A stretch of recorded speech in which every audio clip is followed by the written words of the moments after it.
Hi geniuses, welcome to the channel Science Wizard.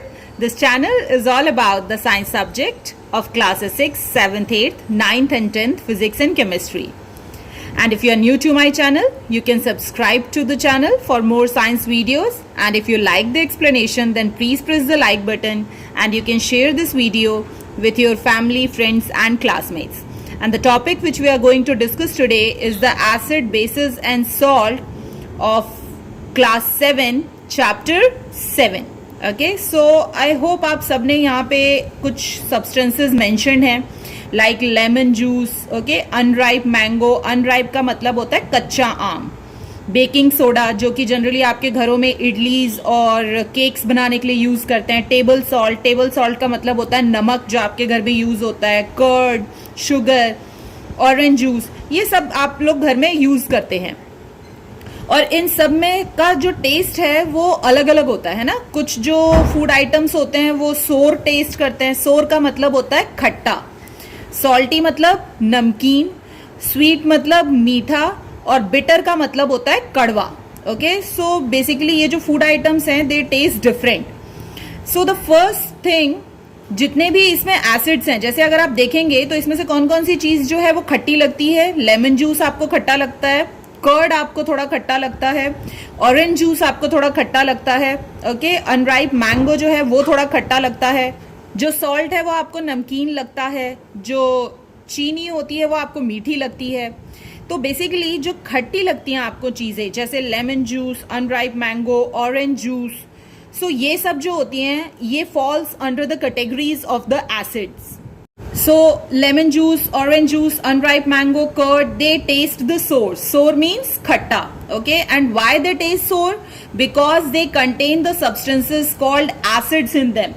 So अगर कोई भी चीज आपको खट्टी लग रही है खाने में तो it tastes sour because it has a acids in them. Okay, बहुत सारे फ्रूट्स भी हैं जो आपको खट्टे लगते हैं खाने में, तो कोई भी चीज खट्टी लगती है means it has a acid. अब ये एसिड नाम कहाँ से आया? This name is derived from the Latin word acidus. Okay, acidus का means होता है Latin में sour, and from this word it is derived the acid. Okay, अब acids को जब आप classify करेंगे तो you can classify them into two. First one is the organic acids and second one is the mineral acids. What is the difference between the two? Organic का मतलब होता है which you get from the nature, okay, from the plants or animals. So जो भी आपको food items जो कि plant और एनिमल से मिलते हैं and if it taste sour means तो उन फूड आइटम्स में जो एसिड है that is considered as the organic acid. Okay, so these are the acids which are obtained from the living things such as plants and animals. And the most important thing is that कि the organic acids are weak. Organic acids weak होते हैं. Okay, कभी ऐसा नहीं होता कि आपने नींबू खाया और आपकी स्किन जल गई, आपने टमाटर का जूस लगा और आपका स्किन वहां से पूरा जल गया है. तो दिस मीन्स दैट कि द ऑर्गेनिक एसिड्स, ओके, वो एसिड्स जो आपके खाने में पाए जाते हैं जो आपको प्लांट और एनिमल से मिलते हैं, बेसिकली वो वीक एसिड्स होते हैं. फिर मिनरल एसिड्स क्या होते हैं? Acids which obtain from the mineral, मतलब वो एसिड्स जो कि आपको ऑर्गेनिक सोर्स से नहीं मिलते, ठीक है, जो कि इनऑर्गेनिक सोर्स से मिलते हैं, मीन्स प्लांट्स और एनिमल्स के अलावा जो आपको मिलते हैं. अब प्लांट्स और एनिमल्स के अलावा फिर और क्या चीजें बची? तो आपने देखा है ना, बहुत सारे जो खनिज पदार्थ होते हैं, जो मिनरल्स होते हैं, वो आपको धरती के नीचे से मिलते हैं. ओके, सो वो एसिड्स जो कि मिनरल कंटेन करते हैं they are considered as the mineral acids और इनऑर्गेनिक एसिड्स भी कह सकते हैं आप. ओके, और कुछ एग्जाम्पल्स जो है मिनरल एसिड्स के, first one is the hydrochloric acid. Okay, formula is HCl. इसके फॉर्मूला में एक चीज ध्यान रखनी है, H और C कैपिटल होता है, L is in small letter. Next is the sulphuric acid H2SO4. इसमें सारे ही जो लेटर्स हैं दे आर ऑल कैपिटल और जो नंबर्स हैं वो हमेशा सबस्क्रिप्ट में लिखे जाते हैं. नाइट्रिक एसिड HNO3, इसमें भी सारे जो सिंबल्स हैं वो कैपिटल में होते हैं. And the fourth one is the carbonic acid H2CO3. Okay, so generally जो मिनरल एसिड्स होते हैं they are the strong acids. They can literally burn your skin. Okay, they can cause the serious skin burns. आपने पढ़ा है in the second chapter in the digestive system कि जो आपका stomach है वो हाइड्रोक्लोरिक एसिड रिलीज करता है during the digestion, okay. But फिर अगर क्योंकि HCl जो है that is the mineral acid, means strong acid, so आपका स्टमक जल जाना चाहिए। तो वो क्यों नहीं जलता है, क्यों नहीं बर्न होता? वो इसीलिए नहीं बर्न होता क्योंकि जब आपका हाइड्रोक्लोरिक एसिड रिलीज होता है स्टमक में, उसी वक्त आपके स्टमक में म्यूकस भी रिलीज होता है, ओके। वो जो म्यूकस है वो प्रोटेक्ट करता है आपके स्टमक को from hydrochloric acid and it prevents the skin burning. So पहला difference, what is the difference between the organic and mineral acids? Organic acids जो होते हैं they are derived from plants and animals, okay, and the mineral acids are derived from the minerals, okay. Second, जो organic acids होते हैं they are the weak acids and the mineral acids are the strong acids. And third, you can give the example, okay. So organic acids means नींबू हमें plant से मिलता है, so lemon has the citric acid, okay. फिर अगर हम बात करें कर्ड, आप मिल्क से जमाते हैं, वो आपको एनिमल से मिलता है, उसमें लैक्टिक एसिड होता है। तो यहाँ पे ये कुछ एग्जाम्पल्स दिए हुए हैं, ओके। ये सारे के सारे जो एग्जाम्पल्स हैं they are all the examples of the organic acids, okay. जैसे साइट्रिक एसिड कहाँ मिलता है आपको? सिट्रस फ्रूट में, जो खट्टे फ्रूट होते हैं आपके, ऑरेंजेस, लेमन्स। लैक्टिक एसिड आपको मिल्क और कर्ड में मिलता है। एसिटिक एसिड आपके विनेगर में मिलता है। विनेगर जो होता है जनरली वो चाइनीज फूड बनाने के लिए यूज होता है मैक्सिमम, और अचार में भी यूज होता है पिकल्स बनाने के लिए। टार्टरिक एसिड आपको इमली में मिल जाता है, ग्रेप्स में मिल जाता है, जो अनराइप मैंगो होते हैं, कच्चे आम, उसमें मिलता है। अमाइनो एसिड्स आपको प्रोटीन में मिलते हैं। टैनिक एसिड टी में मिलता है। मैलिक एसिड एप्पल में मिलता है। And carbonic acid you will get in the carbonated drinks, जो कि आप कोक और ये सब पीते हैं, ठीक है। So all these are the examples of the organic acid which you get from the plant और एनिमल, ओके। सो ये वीक एसिड्स होते हैं, ये आपके स्किन को बर्न नहीं करते। बट मिनरल एसिड्स जो होते हैं like hydrochloric acid, sulphuric acid, nitric acid and carbonic acid, ये 4 एसिड्स जो हैं ये मिनरल से डिराइव्ड होते हैं and they are very strong and they can cause the serious skin burn. Next one is the bases, okay. So bases जो होते हैं, अभी आपको बताया गया था कि बेसिस कुछ फूड आइटम्स बिटर टेस्ट करते हैं। बिटर मतलब होता है कड़वा, जैसे करेला खाते हैं ना, कड़वा टेस्ट आता है। तो बेकिंग सोडा जो होते हैं दे टेस्ट बिटर, कड़वा टेस्ट करते हैं। And the second property of the basis is that when you prepare a solution, okay, यहाँ पे सॉल्यूशन प्रिपेयर, किसी भी चीज का सॉल्यूशन प्रिपेयर करने का मतलब होता है you have to mix it with water, okay. आपको उसको पानी में डालना है और वो चीज पूरी तरीके से पानी में अगर सॉल्युबल हो जाती है, घुल जाती है, so that is known as the solution, okay. So basically you have to take the baking soda, you have to mix it in water and you have prepared the solution of it, ठीक है। और फिर उसको आपको आपके fingers के बीच में रख के रब करना है। तो when you do that you will feel soapy. soapy का मतलब है जब आप साबुन यूज करते हैं, सोप यूज करते हैं तो फोम बनता है, ठीक है। तो same happens with the baking soda also. दूसरी प्रॉपर्टी क्या हुई कि दूसरी प्रॉपर्टी ये कि जितने भी बेसेस होते हैं they feel soapy to touch, okay. So baking soda bitter होते हैं टेस्ट में and they feel soapy to touch, और ये दोनों ही प्रॉपर्टी सारे के सारे बेसेस जो हैं वो शो करते हैं। नेक्स्ट वन जो सबसे इंपॉर्टेंट चीज है कि जितने भी बेस होते हैं वो एग्जैक्टली उनकी जो केमिकल प्रॉपर्टीज होती हैं वो बिल्कुल अपोजिट होती हैं as compared to the acid. And base can neutralize an acids acidity and this is very very important, क्योंकि इन दोनों की केमिकल प्रॉपर्टी बिल्कुल ही डिफरेंट होती है। इसके कारण जो बेस होता है वो न्यूट्रलाइज कर देता है। देखो न्यूट्रलाइज ना, इस वर्ड में ही आपको यहाँ न्यूट्रल दिख रहा होगा, ठीक है। न्यूट्रल का मतलब कि वो सब्सटेंस जो है वो ना ही तो एसिडिक है ना ही बेसिक है, वो बिल्कुल न्यूट्रल प्रॉपर्टी शो कर रहा है, जो कि आपके वाटर की प्रॉपर्टी होती है। आप जो पानी पीते हैं वो आपको ना ही बहुत ही खट्टा लगता है और ना ही आपको कड़वा लगता है। इट टेस्ट न्यूट्रल, उसमें आपको कोई टेस्ट नहीं आता। तो बिल्कुल वही प्रॉपर्टी शो करता है जब एसिड और बेस एक दूसरे के संग मिल जाते हैं तो, ठीक है। So as all the bases neutralizes the acids, मतलब ये एक दूसरे की प्रॉपर्टी को न्यूट्रलाइज कर देते हैं, खत्म कर देते हैं। अब एग्जांपल्स की अगर बात करें तो all the metal oxides, hydroxides, carbonates, bicarbonates are the example of the basis.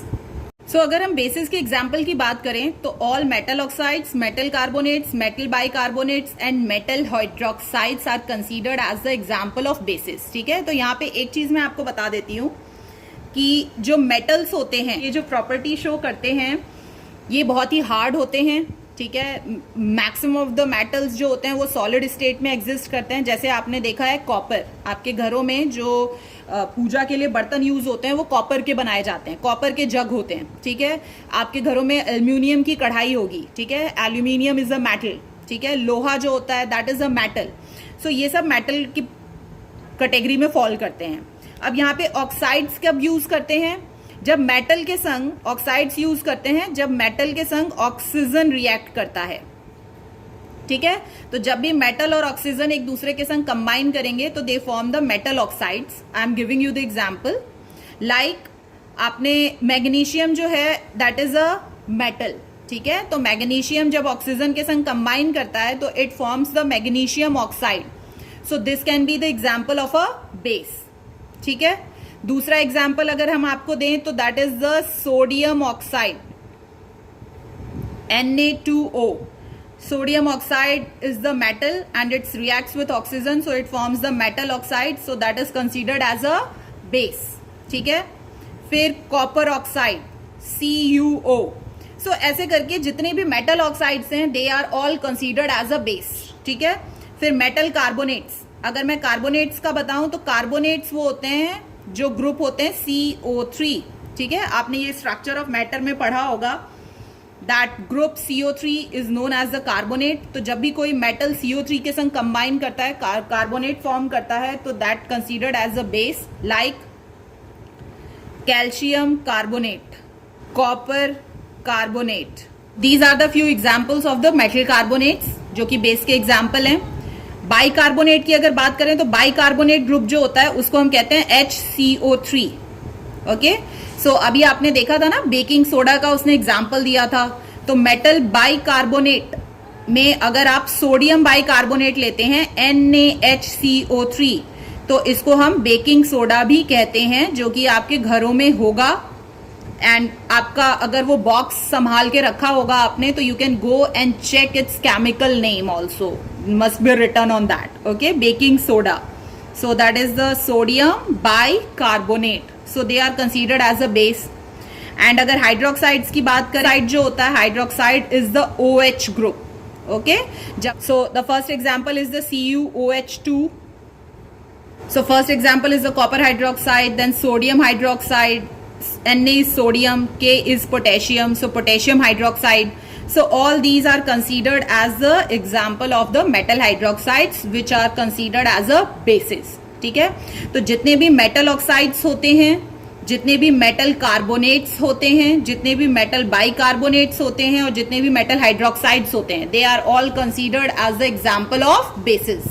Very important thing which you have to keep in mind that the bases which are soluble in water are called the alkalis. Okay, so इसका मतलब क्या है कि सारे के सारे bases जो होते हैं, all the metal oxides, hydroxide, carbonate and bicarbonates are not soluble in water. सब पानी में घुल नहीं सकते, तो सिर्फ वो बेसिस जो कि पानी में घुल सकते हैं उनको हम अल्कलीज कहते हैं, और वो बेस जो कि पानी में नहीं घुल सकते उनको बेस ही कहा जाता है। ओके, सो इसका मतलब अल्कलीज क्या हुए? अल्कलीज वो बेस हुए जो कि वाटर में सॉल्युबल हो सकते हैं।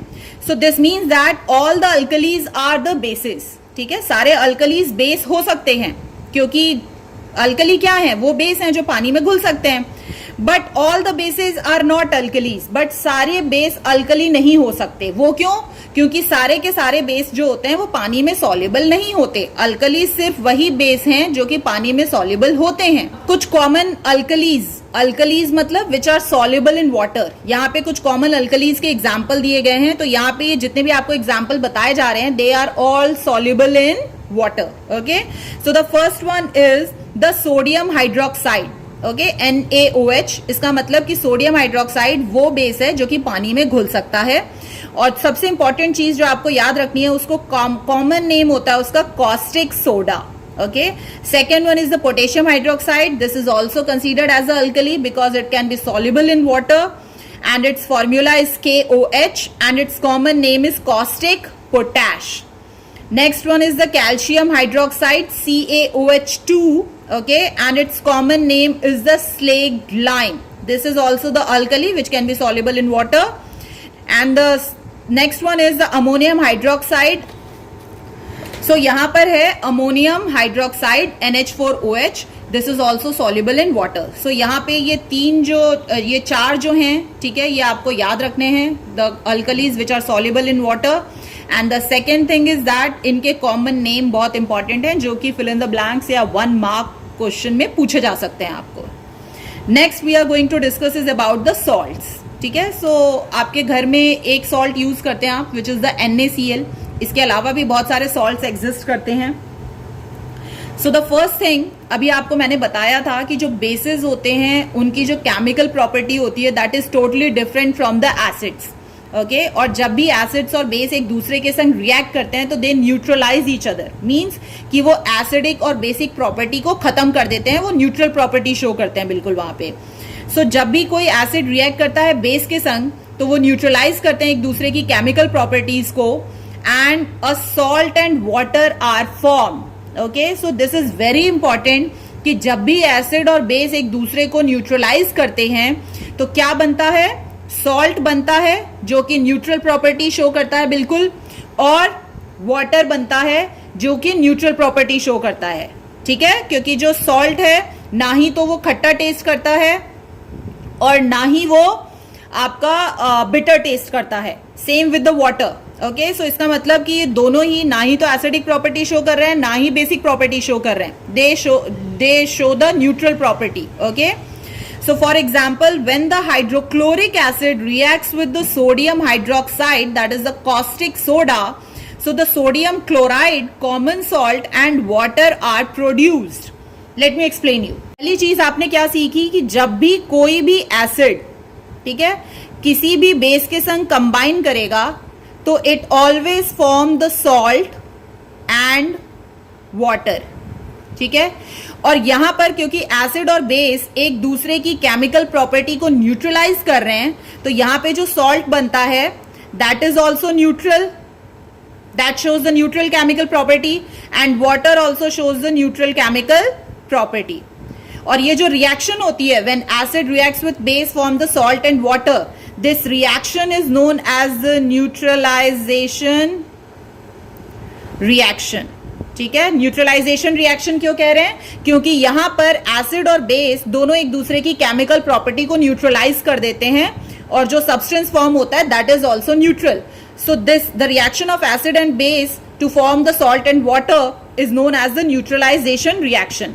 अब आपके घर में जो नमक है, कॉमन सॉल्ट, ओके, उसका फॉर्मूला आप सबको पता है. If we talk about the common salt, so the formula of the common salt is NaCl. ठीक है, अब NaCl जो होता है वो एसिड और बेस से कैसे फॉर्म होता है ये देख लेते हैं. अब एक आपने एसिड देखा था which is the mineral acid, that is HCl. When it reacts with the base, okay, the base is NaOH. ये है सोडियम हाइड्रोक्साइड जिसको आप कॉस्टिक सोडा कॉमनली कहते हैं. ठीक है, तो जब भी कोई acid, HCl is the acid, NaOH is the base. ठीक है, तो जब भी कंबाइन करेंगे तो यहां पर देखिएगा कैसे फॉर्म होता है. ठीक है, ये जो Na है और ये जो Cl है, ठीक है, ये दोनों एक दूसरे के संग कंबाइन कर जाते हैं तो यहां पर बना गया NaCl. तो क्या बच गया मेरे पास, एक H और एक OH. तो एक H और एक OH मिलके, क्योंकि यहां पे 2 H हैं तो H2 और O एक ही है तो H2O बन गया. Okay, and this is known as the salt and this is the water. So this is how when acid and base react together they form the salt and water. और कोई भी acid और base react करे हमेशा salt और water ही बनेगा. ठीक है, और इस रिएक्शन को इसीलिए न्यूट्रलाइजेशन रिएक्शन कहते हैं, because the acid and bases both neutralize their chemical properties of each other and they form the neutral substance salt and water. Now the next very important thing which you have to understand is salt can be acidic, basic and neutral depending upon their composition. अब अभी हमने एक line पढ़ी जिसमें हमने देखा कि salt जो है वो न्यूट्रल भी हो सकता है, एसिडिक भी हो सकता है, बेसिक भी हो सकता है. And now this is getting very confusing, क्योंकि अभी मैंने आपको बताया है कि सॉल्ट न्यूट्रल होता है, तो वो एसिडिक और बेसिक कैसे हो सकता है ये देख लेते हैं एक बार. ठीक है, सो पहले तो ये देखते हैं सॉल्ट कैसे बनता है. तो आई होप आपको याद होगा, सॉल्ट बनता है जब भी कोई एसिड और बेस एक दूसरे के संग कंबाइन करते हैं तो वो सॉल्ट और वाटर बनाते हैं. ठीक है, अगर हम एसिड की बात करें तो एसिड दो तरह के हैं. One is the organic acid and second one is the mineral acid.